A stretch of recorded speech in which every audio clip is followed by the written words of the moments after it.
நீங்க யாருடைய அவதாரம் என்று தெரியுமா? உங்க குடும்பத்தை இனி இந்த தெய்வமே காக்கும். இந்த தெய்வம்தான் உங்க குடும்பத்துக்கு முடிவுரையே எழுதும். இந்த பதிவை நீங்க கேட்காமல் போனா உண்மை என்னன்னு தெரியாது.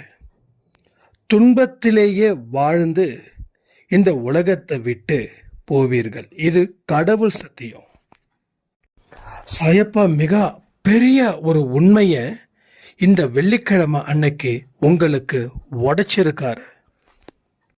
இந்த பதிவை கேட்பவர்களுக்கு தெய்வம் எல்லா திசையிலே இருந்தும் உங்களை ஆசீர்வதிக்கும், உங்களை வாழ்த்தும்.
சாய்ராம். என் உயிரானவர்களே, நேற்று இரவு 8 மணிக்கே நான் பிரார்த்தனை செய்யும்போது என் கண்களுக்கு முன்னாடி ஒரு வீடு, அதில் நானும் என்னுடைய குடும்பத்தில் உள்ளவர்களும் ப்ளஸ் நீங்களும் அன்பே சாய் குடும்பத்தில் இருப்பவர்களும் வந்து வாழ்த்தி நல்ல விருந்த சாப்பிட்டு போனது போல எனக்கு இருந்தது. எனக்கோ சுத்தமாக கையில் காசு இல்லை, ஏகப்பட்ட கடன். ஆனாலும் அடுத்த 2 வருஷத்தில் நான் உங்களை அழைப்பேன், அன்பே சாய் குடும்பத்தையும் அழைப்பேன். நீங்கள் எங்கள் வீட்டுக்கு நிச்சயமாக வரணும் அப்படின்னு சொன்னாங்க. நான் மோஸ்ட்லி எந்த ஃபங்க்ஷனுக்கும் போகிறதில்லை. ஒருத்தவங்களோட ஃபங்க்ஷனுக்கு போனால் இன்னொருத்தவங்க ஃபங்க்ஷனுக்கு போகலைன்னா அவங்களுக்கு மனசு கஷ்டப்படும், சங்கடப்படும். அப்படின்றதுக்காகவே நான் அதை தவிர்க்கிறேன். ஆனாலும் எனக்கு நிறைய ஆசை இருக்குது, இந்த மாதிரி ஃபங்க்ஷன் எல்லாம் போகணும் அப்படின்னு. நான் எந்த ஃபங்க்ஷனுக்கு வரணும் இல்லையோ தெரியாது. ஆனால் நீங்கள் வீடு கட்டி குடியேறும்போது டெஃபினட்டாக நானும் நம்ம அன்பே சாய் குடும்பத்தில் இருக்கிறவர்களும் நிச்சயமாக கலந்து கொள்ளுவோம். இது சத்தியமான உண்மை. இதில் எந்த இடத்துலையும் என்னுடைய ப்ரெசன்ட் இல்லாமல் இருக்காது. ஒருவேளை நல்லா புரிஞ்சுக்கோங்க, 1% என்னால் வர முடியலன்னா அந்த இடத்துல நம்ம அன்பே சாய் குடும்பம் அங்கே வந்து நிற்கும். இதை ஏன் சொல்கிறேன்? ஏன்னா இன்னைக்கு ஏகப்பட்ட குழப்பங்கள் நம்ம வாழ்க்கையில் இருக்குது. அதாவது இந்த கஷ்டத்தை நான் ஏற்றுக்கிறேன், இந்த துன்பத்தை நான் ஏற்றுக்கிறேன் அப்படின்னு நம்ம ஏற்றுக்க நினச்சி நம்ம வாழ்ந்தாலும் நம்ம சுற்றி இருக்கிறவங்களோட பார்வை இருக்கே, அது ரொம்ப அருவருப்பாக இருக்குது. நம்மளை பார்க்கும்போது ஒரு கம்பளி பூச்சை பார்க்குற மாதிரி பார்க்குறாங்க சாயண்ணா. ஒரு காலத்தில் வாழ்ந்த குடும்பம் இன்னைக்கு எதுவுமே இல்லை. என்னோட உறவு வீட்டுக்கு நான் போகிறேன், என்னை வான்னு சொல்லி கூட கூப்பிடல, உட்காந்து தண்ணி குடிங்கன்னு கூட சொல்லி கூப்பிடல.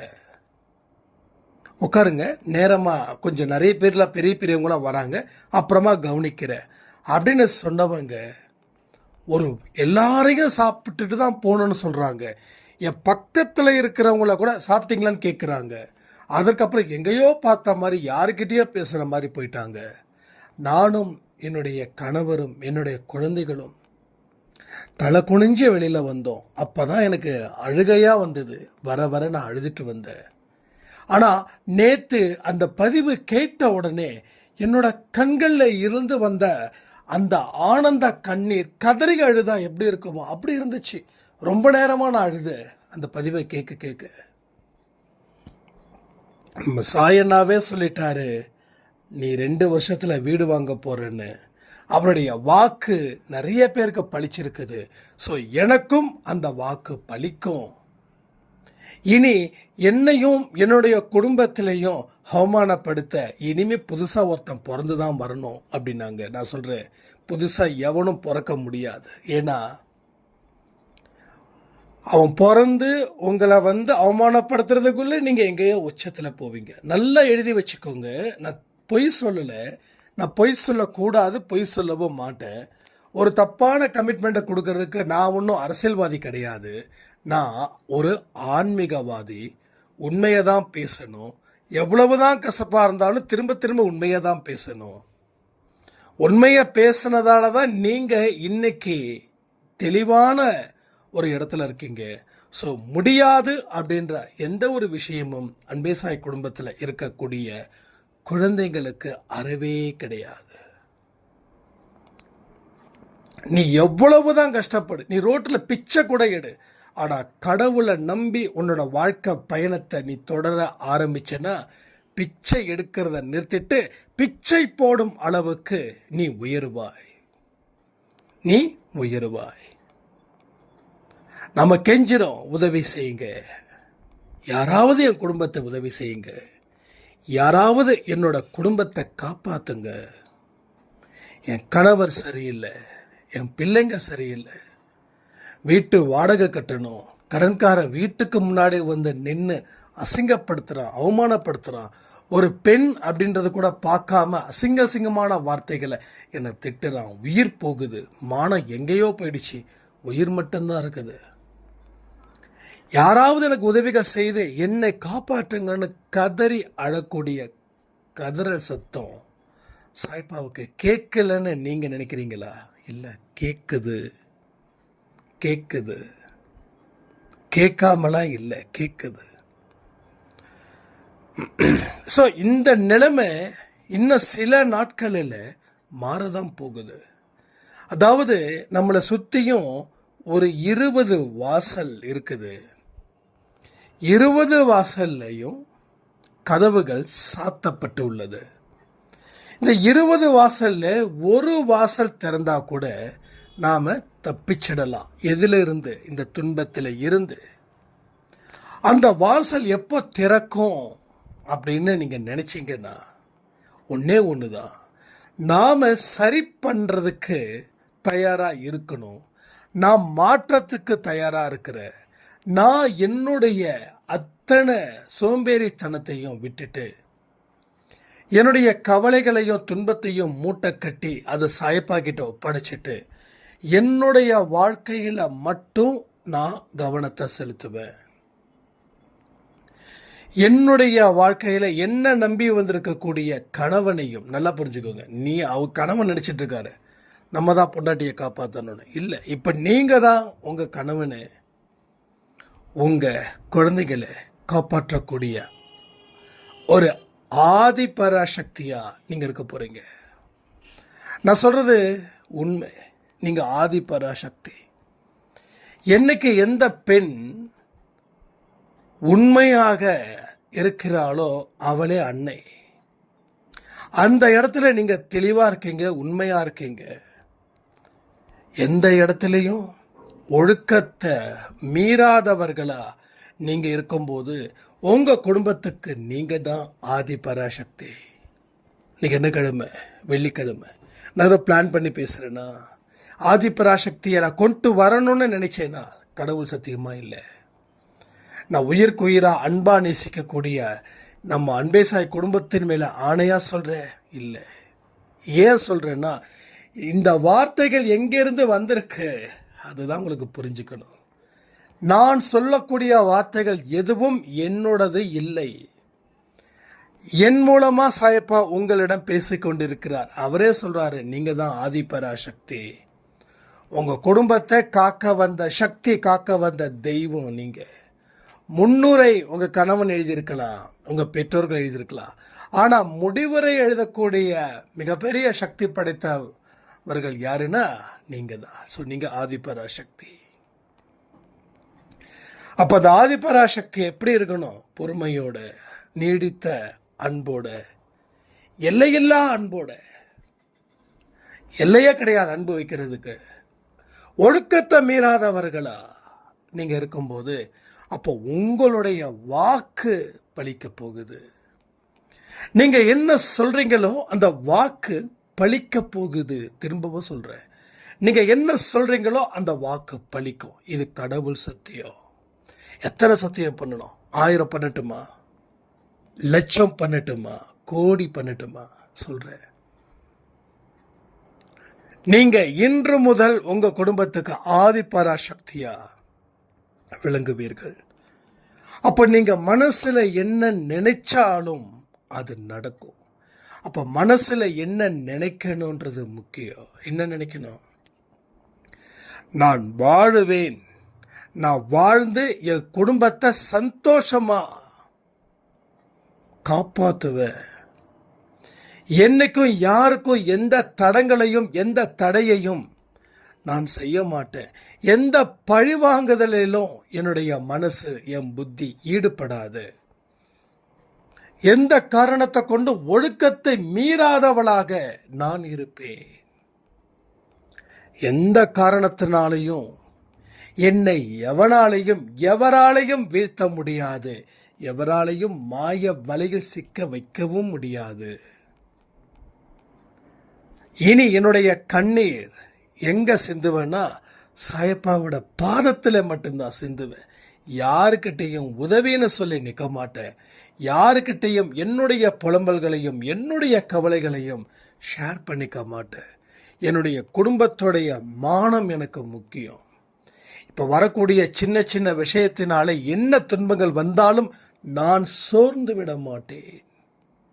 இதெல்லாம் நான் சொல்கிறது சும்மா 10% தான். ஸோ நீங்கள் 100%க்கு எந்த மாதிரியான தாட் ஆஃப் ப்ராசஸிங்கில் இருக்கணுன்றதை நீங்கள் முடிவு பண்ணணும். You are a deciding authority person in your family. So you are a very powerful lady. இன்னைக்கு அடுத்த 5 வருஷத்தில் உங்கள் கை பெரிய அளவில் ஓங்கும். ஸோ ஒவ்வொரு நாளும் உங்கள் கை ஓங்குவதை நீங்கள் அறிந்து கொள்ள முடியும். அதனால் அன்பே சாயோடையவ சாதாரணமாக நினச்சிட்டிங்கன்னா நீங்கள் சாதாரணமான ஆளாகவே இருப்பீங்க. இட்ஸ் அ வெரி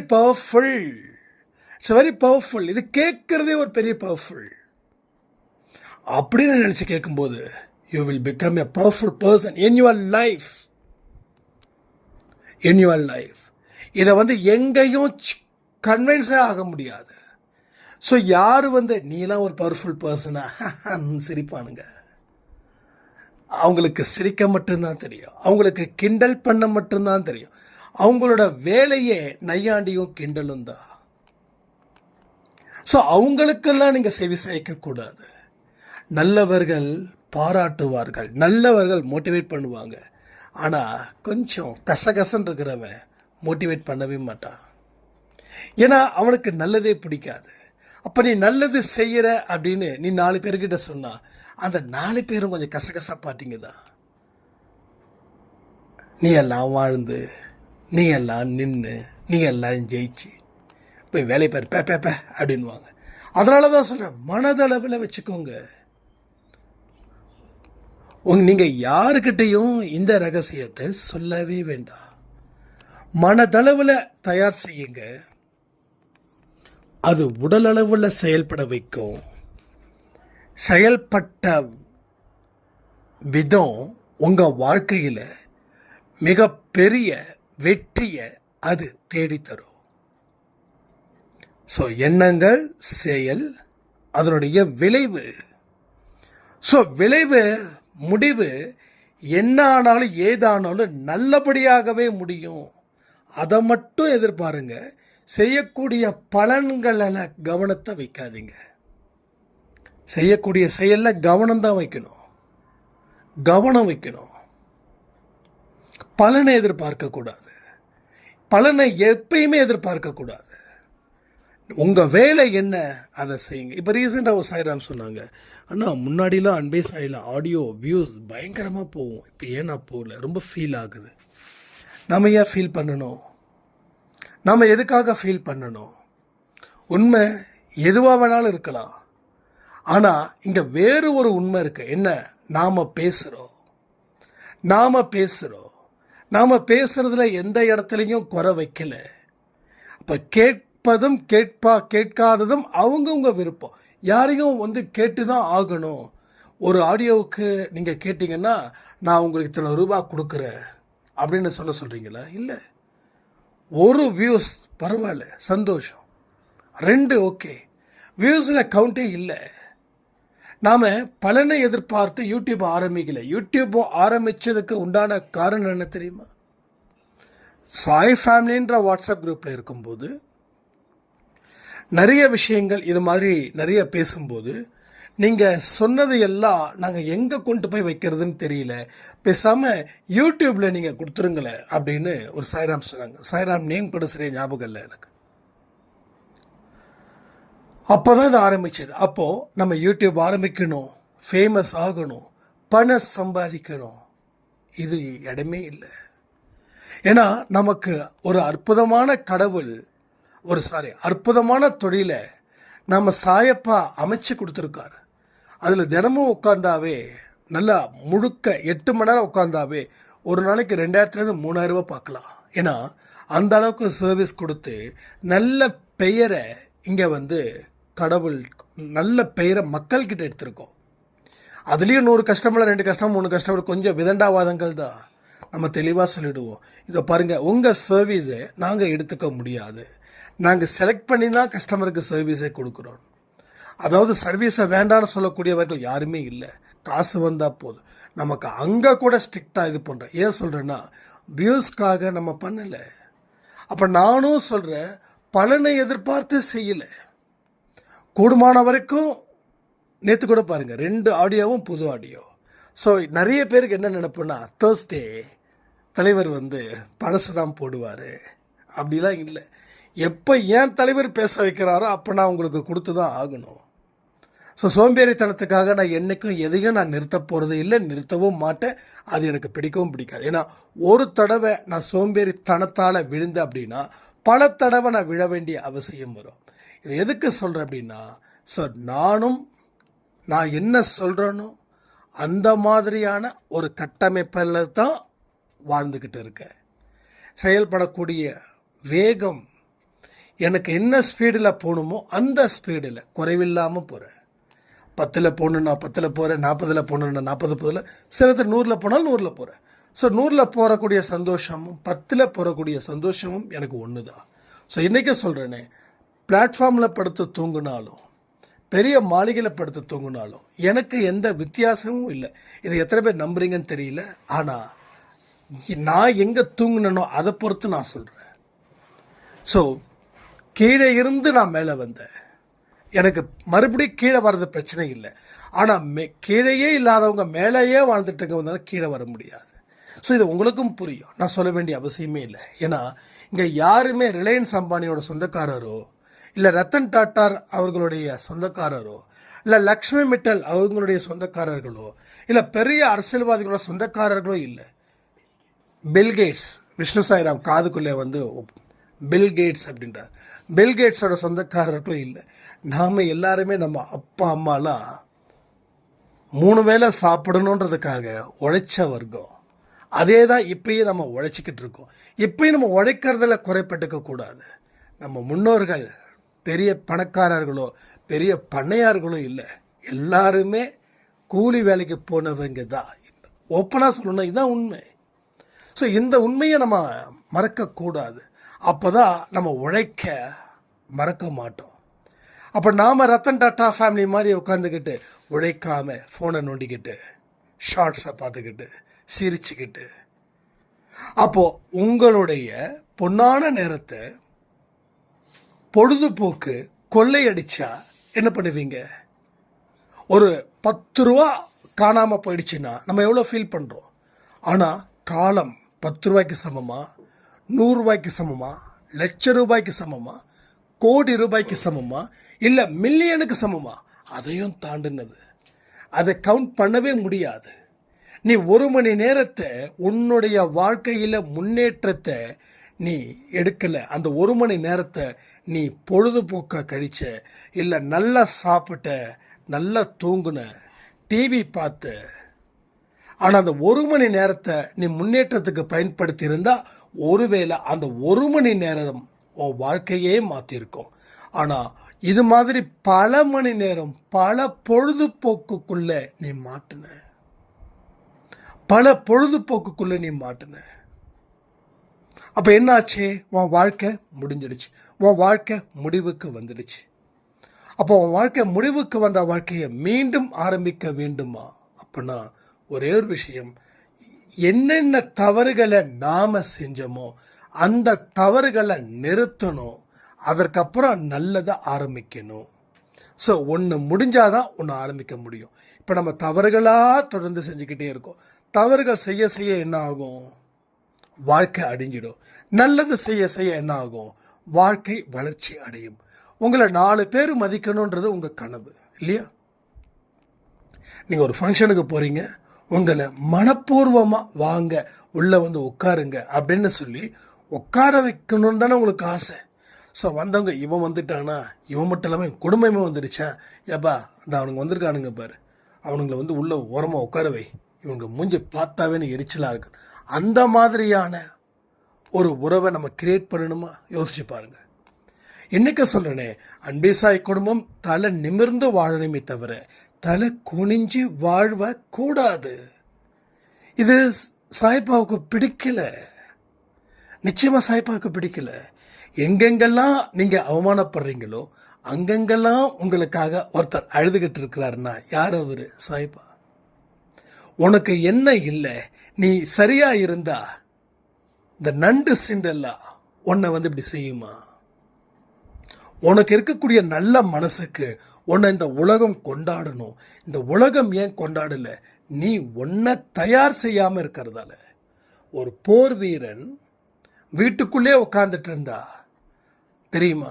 அந்த போர் வீரன் போரில் வந்து அவன் 10, 20, 30, 40, 50, 60, 100, 200 பேரை அழிக்கும் போது தான் அந்த படைத்தலைவனுக்கு தெரியுது, எவன்டா அவன் பிரம்மாண்டமாக சண்டை போடுறான், சலிக்காமல் சண்டை போடுறான். உடனே என்ன ஆகுது? படைத்தலைவன் பார்க்குறான், மன்னர்கிட்ட சொல்கிறான். மன்னர் சொல்கிறாரு, இந்த மாதிரி ஆட்கள் தான்ப்பா வேணும், அவனை இன்னும் நல்ல போஸ்டிங் போடு அப்படி.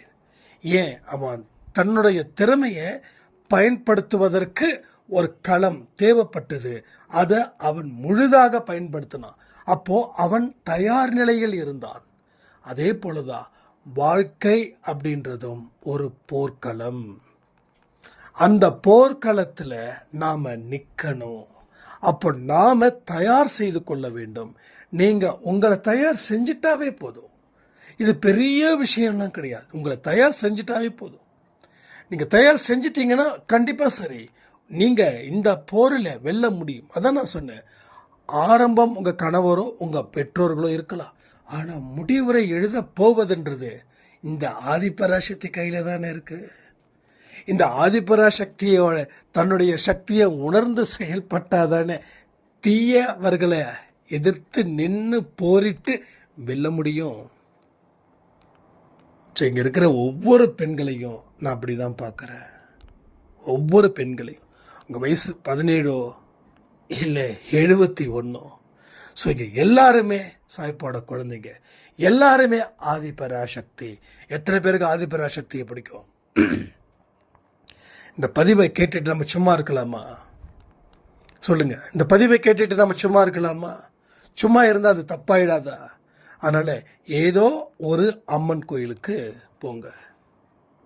இதுக்காக கஷ்டப்பட்டுலாம் போக வேண்டாம்.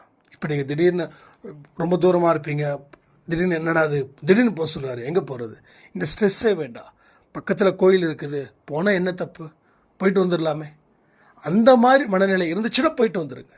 கடவுளே, இனி என்னுடைய ஆவிக்குள்ள உன்னோட ஆவி புகுந்திருக்குது, அன்பே சாயில சாயப்பா சொல்லிட்டாரு, நன்றி சொல்லி ஒரு சூடத்தை ஏற்றி வச்சு வெளியில், கோயிலுக்கு வெளியில் சில பேர்லாம் இருப்பாங்க இல்லையா, அவங்களுக்கு ஏதாவது ஒரு பிஸ்கட் பாக்கெட்டோ இல்லை ஒரு ஃப்ரூட்ஸோ கொடுங்க.